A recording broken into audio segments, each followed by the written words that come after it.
قرآن مجید بڑی میٹھی کتاب، بڑی میٹھی کتاب، بڑی میٹھی کتاب، لیکن فَإِنَّمَا يَسَّرْنَاهُ بِلِسَانِكَ جب نبی علیہ السلام کی زبان سے آئی پھر اس کی مٹھاس کی انتہائی کوئی نہیں۔ Al-Faruqi media, only Islamic relations. دعا سے پہلے ایک گزارش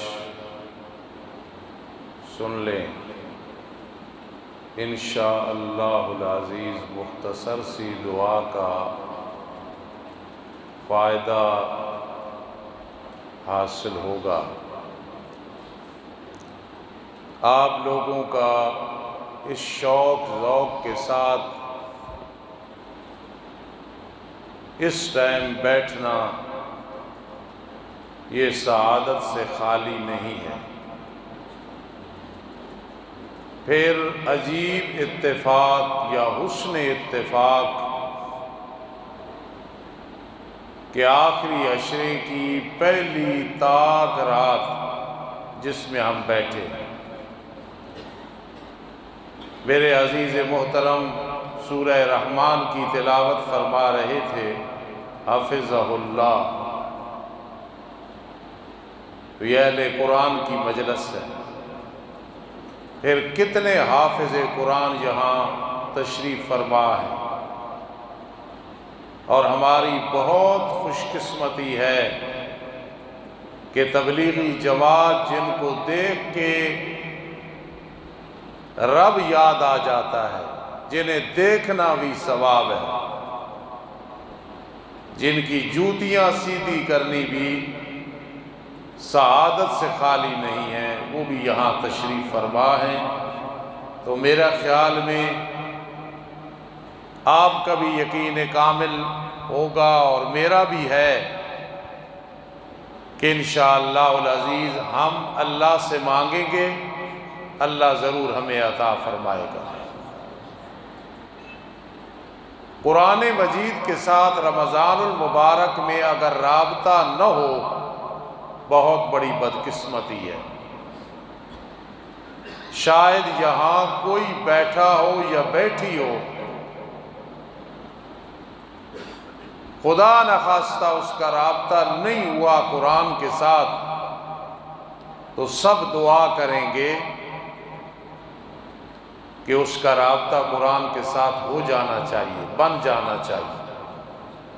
شاید نوجوانوں نے یہ خیال کیا ہو کہ میری زبان سے یہ نکلے گا کہ جس کا رابطہ نہیں ہوا ہم اس پہ لعنت بھیجتے ہیں، اس پہ کفر کا فتویٰ لگاتے ہیں۔ ہماری یہ زبان نہیں ہے، نہ اللہ ہمیں توفیق دے۔ ہم دعائیں کرنے والے ہیں اور اس پیغمبر علیہ السلام کے امتی ہیں جنہوں نے ہمیں دعائیں دینی سکھائی ہیں۔ تو خاص دعا کرو، اگر ایک بیٹا یا بیٹی ماں باپ کے نافرمان ہو، اس کے باقی بہن بھائی کتنے پریشان ہوتے ہیں کہ باپ سے اس کا تعلق ہونا چاہیے، ماں سے تعلق ہونا چاہیے، اور یہ فکر پھر رنگ بھی لگاتی ہے۔ تو رب کائنات جس کی ہم مخلوق ہیں، بھائی تمام حضرات توجہ کریں، میں جمعے کا بھی تھکا ہوا ہوں، مریضوں سے بھی تھکا ہوا ہوں، اور آپ کو کچھ موتی دینا چاہتا ہوں، حاصل کر لیں انشاءاللہ فائدہ ہوگا۔ تو رب سے جن کا تعلق نہیں ہے، ہمیں فکر کرنی ہے کہ ہمارا ٹوٹا پھوٹا تعلق رب کے ساتھ ہے تو ہر کسی کا بن جائے۔ قاری سعید اللہ بخاری حفظہ اللہ کا تعلق اللہ سے، قرآن سے ایسا ہے کہ اللہ میرے سارے شاگردوں اور بیٹوں کا اس طرح تعلق بنا دے۔ قاری عبدالجبار صاحب کو میں جوانی سے جانتا ہوں، قرآن سے رابطہ اور تعلق ہے۔ عطا الرحمان صاحب میرے بیٹے ہیں، قاری غلام فرید صاحب بیٹے ہیں، انعام الرحمان صاحب، اور آج جس میرے بیٹے عبدالرحمان نے قرآن مجید مکمل کیا ہے تراویح میں، قاری ممتاز صاحب نے ان سب کے رابطے ہیں۔ میں تو ایک عاجز کمزور آدمی ہوں، میرے بھائی جلالی صاحب کا بھی قرآن کے ساتھ رابطہ ہے، لیکن آپ سب کا نہیں ہے۔ قرآن سے رابطہ قائم کرو، مسئلہ حل ہو جائے گا۔ اہل قرآن کو رب اپنا شمار کرتا ہے، اہل قرآن اہل اللہ ہے، اور رابطہ قرآن سے جو رکھنا ہے کم از کم 3 طریقوں سے۔ قرآن سے رابطہ تلاوت کرنی، اتل ما اوحی الیک من الکتاب۔ اگر مجھے سبع عشرہ نہیں آتی، آپ کو نہیں آتی، تو جنہیں سبع عشرہ آتی ہے ان کے سامنے بیٹھ کے قرآن سن کے رویا کرو۔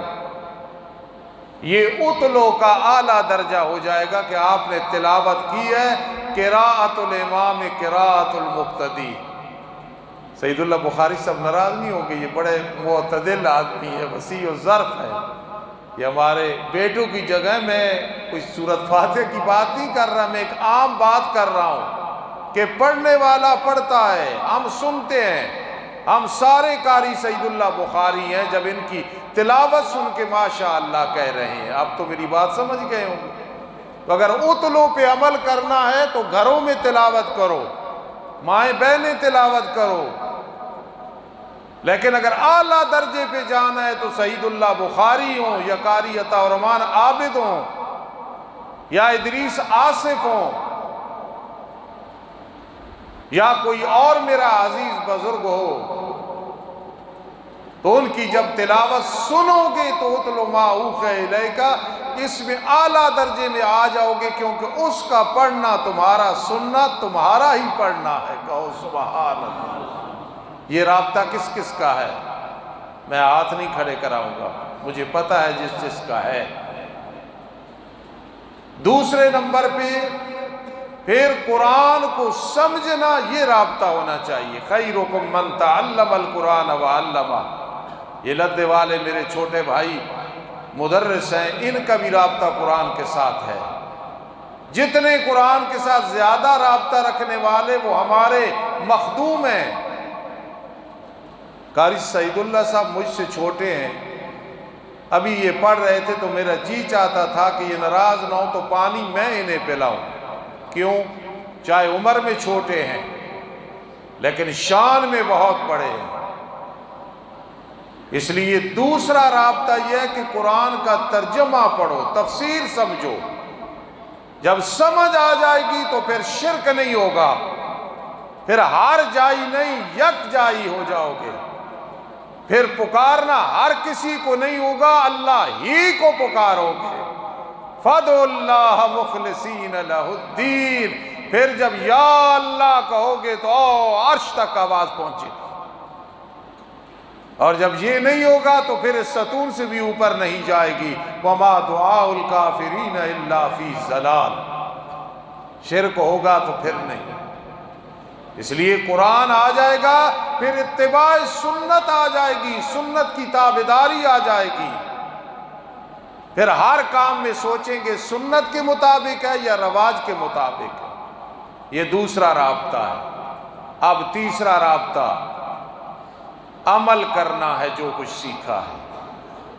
اہل سنت والجماعت، اہل اسلام، اہل ایمان، آپ اور میں عاجز، تینوں رابطے رکھیں، پڑھیں، سمجھیں اور اس پہ عمل کریں۔ قرآن کسی کو دھکا نہیں دیتا ہے، میری پرانی بات ہے، دھکا نہیں دیتا۔ مشرک لے آؤ سینے سے لگا کے سمجھاتا ہے توحید،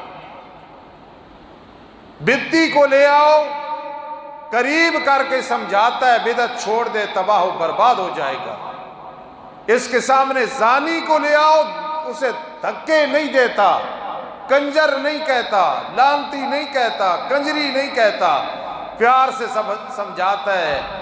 یا ایھا الذین آمنوا توبوا الی اللہ توبۃ نصوحا، توبوا الی اللہ جمیعا لا تقنطوا من رحمت اللہ۔ چور، شرابی، کبابی ڈکیت، جواریا، فراڈیا، دھوکے باز، ملاوٹ کرنے والا، سود کھانے والا، اسے لے آؤ، دھکا نہیں دیتا۔ کیوں؟ جس پہ نازل ہوا وہ بھی دھکا نہیں دیتے تھے۔ وَمَا أَرْسَلْنَاكَ إِلَّا رَحْمَةً لِّلْعَالَمِينَ، وہ بھی فَبِمَا رَحْمَةٍ مِّنَ اللَّهِ لِنْتَ لَهُمْ، ان کا بھی دل اتنا نرم تھا کہ گالیاں دینے والے گالیاں دے رہے ہیں، وہ دعائیں کر رہے ہیں، کانٹے نچھاور کرنے والے کر رہے ہیں اور وہ دعائیں دے رہے ہیں۔ اس لیے قرآن مجید کا جو مزاج ہے نبی اکرم صلی اللہ علیہ وسلم والا مزاج ہے، کیونکہ قرآن، میرے پیر و مرشد سید ضیاء اللہ شاہ صاحب بخاری ایک بات فرماتے ہیں، چند دن میں پہلے گیا، میرے ساتھ عطا الرحمان صاحب، ذل الرحمان صاحب بھی تھے، تھوڑی دیر بیٹھے عادت کے لیے، جب جاتے ہیں کوئی نہ کوئی بات مل جاتی ہے۔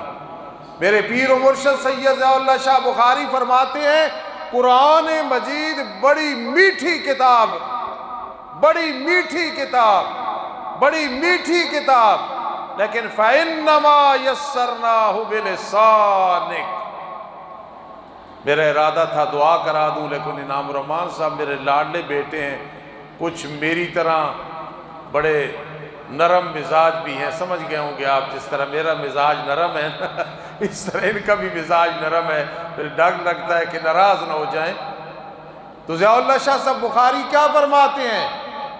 قرآن مجید بڑی میٹھی کتاب تھی، لیکن فَإِنَّمَا يَسَّرْنَاهُ بِلِسَانِكَ، جب نبی علیہ السلام کی زبان سے آئی پھر اس کی مٹھاس کی انتہائی کوئی نہیں رہی۔ جب نبی علیہ السلام پہ نازل کیا گیا اس کو، اس کی شان اور بڑھ گئی، اس کا مقام اور بڑھ گیا، اور محمد ابن عبداللہ محمد الرسول اللہ صلی اللہ علیہ وسلم بن گئے، ابو بکر صدیق بن گئے، عمر فاروق بن گئے، عثمان علی بن گئے، علی مرتضیٰ بن گئے، صحابہ سارے رضی اللہ تعالی عنہم بن گئے۔ تو تین قسم کے رابطے رکھو گے یا کہ نہیں؟ تاک رات ہے، وعدہ کرو۔ تلاوت والا رابطہ کہو ایک، سمجھنے والا رابطہ دو، اور عمل والا رابطہ تین۔ یہ کم از کم تین رابطے ہوں گے، انشاءاللہ یہ قبر میں بھی شفاعت کرے گا اور میدان معاشر میں بھی شفاعت کرے گا۔ اور کل رسول اللہ صلی اللہ علیہ وسلم یہ استغاثہ نہیں پیش کریں گے، یا رب ان قوم اتخذوا ھذا القرآن مہجورا، اے میرے رب میری اس قوم نے قرآن کو چھوڑ دیا تھا، مذاق بنایا تھا۔ صرف ایک بات، قرآن سے ربط کیوں رکھنا ہے؟ خود مربوط کتاب ہے۔ میں کہوں نماز کی پابندی کرو، جماعت کی پابندی کرو، سچ بولو، تو میرے اندر یہ چیز ہوگی تو آپ پہ اثر ہوگا، نہیں ہوگی تو کہو گے استاد جی آپ میں عمل نہیں۔ حالانکہ مولوی کا بعمل ہونا دلیل نہیں، قرآن حدیث دلیل ہے۔ قرآن سے ربط اس لیے رکھنا ہے قاری ضیاء اللہ صاحب، قرآن مربوط کتاب ہے، اور اس ربط کی ایک مثال سمجھیں۔ قرآن میں 145 دفعہ زندگی کا ذکر ہے تو 145 دفعہ موت کا ذکر ہے، یہ ربط ہے یا کہ نہیں ربط ہے؟ قرآن میں 115 دفعہ دنیا کا ذکر ہے تو 115 دفعہ آخرت کا ذکر ہے، یہ ربط ہے یا کہ نہیں ربط ہے؟ قرآن میں 88 دفعہ فرشتوں کا ذکر ہے تو 88 دفعہ شیطان کا ذکر ہے، یہ قرآن کا آپس میں ربط ہے یا کہ نہیں ہے؟ قرآن مجید میں 75 دفعہ مصائب کا ذکر ہے، 75 دفعہ صبر کا ذکر ہے، یہ ربط ہے یا کہ نہیں ربط ہے؟ اس پہ میں بیان کرتا رہوں تو سہری ہو جائے، میں تو ایک جھلک سنا رہا ہوں۔ قرآن میں 32 دفعہ زکوٰۃ کا ذکر ہے تو 32 دفعہ برکت کا ذکر ہے، ربط ہے یا کہ نہیں ربط ہے؟ قرآن میں وعدے ہیں 1000 دفعہ اور وعید ڈرانا بھی 1000 دفعہ، یہ ربط ہے یا کہ نہیں ربط ہے؟ قرآن میں امر 1000 ہیں کرو اور 1000 دفعہ ہے کہ نہ کرو، یہ ربط ہے یا کہ نہیں ہے؟ قرآن مجید میں 250 دفعہ ذکر ہے یہ حلال حلال حلال، اور 250 دفعہ ذکر ہے یہ حرام یہ حرام یہ حرام، تو یہ آپس میں ربط ہے یا کہ نہیں ربط ہے؟ قرآن چونکہ مربوط ہے، جڑی ہوئی کتاب ہے، مکی ہے مدنی ہے، مربوط ہے، تو کہتی ہے تم بھی ربط کے ساتھ زندگی گزارو، مربوط بن جاؤ، قرآن کے ساتھ رابطہ قائم کرو۔ آج میں سوچ رہا تھا مولانا اشرف علی تھانوی رحمہ اللہ کتنے ہمارے محسن ہیں، فرماتے ہیں کیسے ربط ہے قرآن کا، شروع ہو رہا ہے اعوذ باللہ من الشیطان الرجیم، مکمل ہو رہا ہے اعوذ برب الفلق اعوذ برب الناس، ہے ربط یا نہیں ربط؟